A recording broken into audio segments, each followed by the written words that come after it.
It's 1565. The Mediterranean sun beats down on a small island called Malta.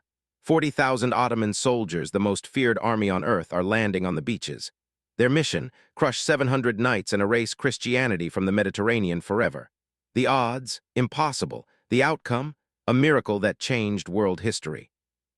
This is the story of the Knights of St. John, warrior monks who started as hospital workers and became legends. They fought impossible battles, they ruled nations, they defied empires, and today, 900 years later, they still exist.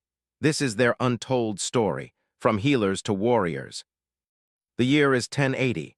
Jerusalem, the holiest city in Christianity, has just been captured by Crusaders, and thousands of Christian pilgrims are flooding into the city, sick, injured, dying. A monk named Brother Gerard sees the suffering and makes a decision. He establishes a hospital dedicated to St. John the Baptist. His mission, simple: care for the sick, feed the hungry, shelter the homeless. But here's what makes this different. Gerard wasn't just running a charity. He was building something revolutionary, a new religious order where men and women took vows of poverty, chastity, and obedience, dedicating their entire lives to serving others. In 1113, Pope Paschal II officially recognized this organization. They called themselves the Knights Hospitaller, the Knights of St. John. And for the first few decades, they were exactly what you'd expect: nurses, doctors, caregivers. But then something changed. The Holy Land was becoming a war zone. Muslim armies were pushing back. Christian pilgrims traveling to Jerusalem were being attacked, robbed, murdered on the roads. The Hospitallers realized you can't just heal people, sometimes you have to protect them too. So in the 1120s and 1130s, they picked up swords, they hired knights, they trained for war. The healers became warriors. The military machine. By the mid-1100s, the Knights of St. John had evolved into one of the most formidable military forces in the world. They developed a sophisticated structure. The order was divided into 8 basically 8 divisions based on where members came from: Aragon, Castile, Provence, Auvergne, France, Italy, England, and Germany. Each long was commanded by a bailiff, and at the top, the Grand Master, the supreme commander of the entire order. These weren't just random soldiers. These were elite warriors who took religious vows. They couldn't marry. They owned nothing personally. Every breath they took was dedicated to 2 things: serving God and protecting Christians. They wore distinctive uniforms, a black surcoat with a white 8-pointed cross. That cross, it became one of the most recognized symbols in medieval Europe. Today we call it the Maltese cross. And here's what's wild. They fought alongside another famous order, the Knights Templar.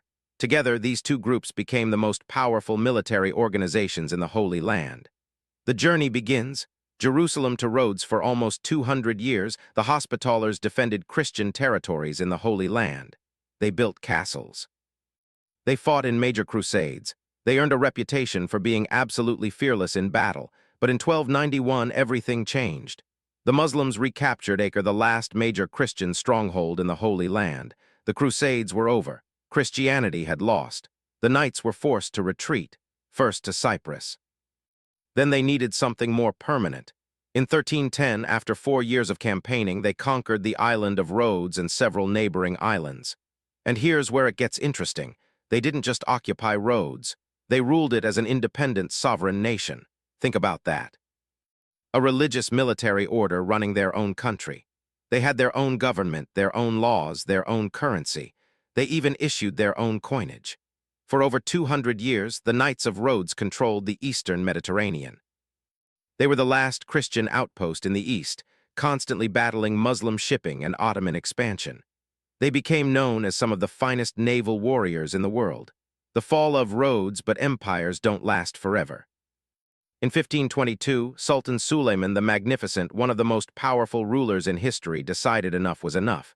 He wanted Rhodes. He sent a massive invasion force. The siege lasted months. The fighting was brutal. The knights fought with everything they had. But eventually the numbers were too overwhelming. The Grand Master at the time, Philippe Villiers de l'Isle-Adam, negotiated an honorable surrender. Suleiman was so impressed by the knights' courage that he allowed them to leave with their weapons, their relics, and their dignity intact. But now they were homeless, wandering. An order without a home. For 7 years they drifted across Europe looking for a new base. And then in 1530 they received an offer that would define the next 268 years of their history. Malta, the island fortress. Emperor Charles V of the Holy Roman Empire had a proposal. I'll give you the Maltese archipelago. In return, you pay me one Maltese falcon every year. Yes, you heard that right. One of the greatest land deals in history was sealed with a single bird. The knights accepted. They relocated to Malta, and they immediately started preparing for war, because they knew Suleiman wasn't done with them. The Great Siege of 1565, the impossible battle fast forward to May 18, 1565. The horizon fills with ships, hundreds of them. The Ottoman Empire has arrived. Sultan Suleiman has sent 40,000 to 50,000 soldiers, the greatest army on earth. Their mission, crush the Knights of Malta once and for all, then use the island as a launching point to invade Europe. The Knights, they have 700 knights, about 8,000 local soldiers and militia. That's it. The odds are absurd. By every logical calculation, the Knights should be wiped out in weeks. The Grand Master is Jean Parasot de la Valette, 70 years old, a veteran of the Rhodes siege, a man who has spent his entire life preparing for this moment. He gathers his knights and says something legendary. A formidable army is coming, but we are the defenders of the faith. We will prevail or die with honor. The siege begins. For nearly 4 months, the Ottomans pound Malta with everything they have: cannons, infantry assaults, naval bombardments. The knights fight like demons. Every street, every building, every inch of ground is contested. Half the knights are killed, most of the fortifications are destroyed. The island is burning, but they don't surrender. September 1, 1565. The Ottomans launch their final assault. They're exhausted, demoralized. They've been fighting for months, and the knights are still standing. Then news arrives. Sicilian reinforcements are landing at Melieha Bay. The Ottomans don't know the reinforcements are small, maybe a few thousand men. But after months of brutal combat, their morale is shattered. On September 8, they break off the siege and retreat. The impossible has happened. 700 knights and 8,000 defenders have defeated 40,000 Ottoman soldiers. The Christian world is stunned. Voltaire would later write, "Nothing is better known than the Siege of Malta." The Golden Age. After the siege, the knights built a new capital city, Valletta, named after the hero Grand Master. For the next 2 centuries, Malta experienced a golden age. Art flourished. Architecture reached new heights. The knights built hospitals, churches, fortifications that still stand today. They continued their dual mission, fighting Muslim corsairs and pirates in the Mediterranean while running hospitals and caring for the sick. They became masters of naval warfare. One of their most famous captains, Romgas, terrorized Ottoman shipping for decades. But like all great stories, this one has a tragic ending. The fall by the late 1700s, the world was changing. The French Revolution swept across Europe. The knights' properties in France were seized. The order was bankrupt. Then, in June 1798, a young French general named Napoleon Bonaparte landed on Malta with 40,000 troops. The knights could have resisted. Their fortifications were still strong. They had supplies, but they were a shadow of their former selves. Divided, weak, morally compromised, they surrendered without a real fight. After 268 years, the knights' rule of Malta was over. The order scattered. For decades, it seemed like they might disappear entirely. The modern miracle, but here's the thing about the Knights of St. John: they don't quit. In 1834, they established new headquarters in Rome, and they did something brilliant. They returned to their roots: hospital work, humanitarian aid, serving the sick and the poor. Today, the Sovereign Military Order of Malta, their official name, is one of the most remarkable organizations on earth. They have diplomatic relations with 112 countries. They have permanent observer status at the United Nations. They issue their own passports and stamps. They operate in 120 countries. They have 13,500 knights and dames, 80,000 volunteers, and 25,000 medical employees. They run hospitals, ambulance services, disaster relief programs. When there's a crisis, earthquake, war, famine, the Knights of Malta are there. And the most beautiful part, they've kept their original vow. They serve everyone, regardless of religion, race, or nationality. Muslim nations welcome them. Jewish communities work with them. They transcend politics and borders. In Malta, they recently signed an agreement giving them use of Fort St. Angelo for 99 years, a symbolic return to their historical home. The legacy. So what do we learn from 900 years of the Knights of St. John? First, purpose is everything. These men and women dedicated their entire lives to something bigger than themselves. Second, courage isn't about odds, it's about commitment. 700 knights facing 40,000 enemies taught us that determination can overcome impossible odds. Third, adapt or die. The Hospitallers survived because they evolved from healers to warriors to sovereign rulers to humanitarian workers. Fourth, service is eternal. They started caring for sick pilgrims in 1080.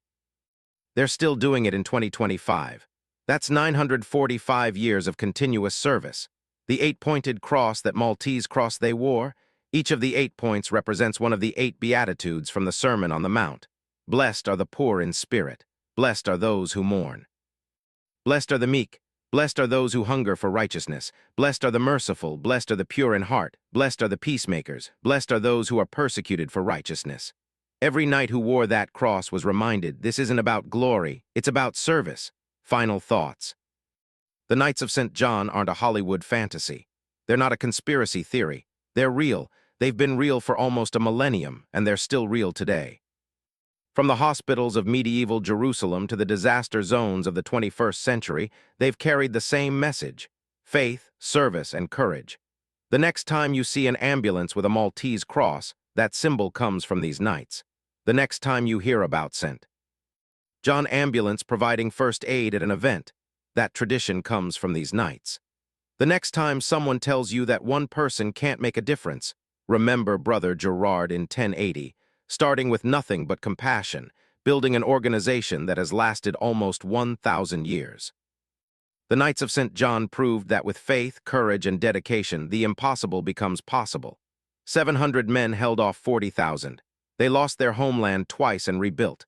They've survived plagues, wars, revolutions, and centuries of change. And they're still here, still serving, still healing. Still defending those who cannot defend themselves. That's not just history, that's inspiration.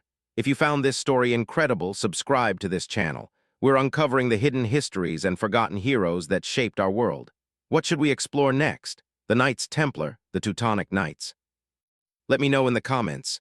Until then, remember, legends aren't born, they're built, one act of courage at a time. Thanks for watching.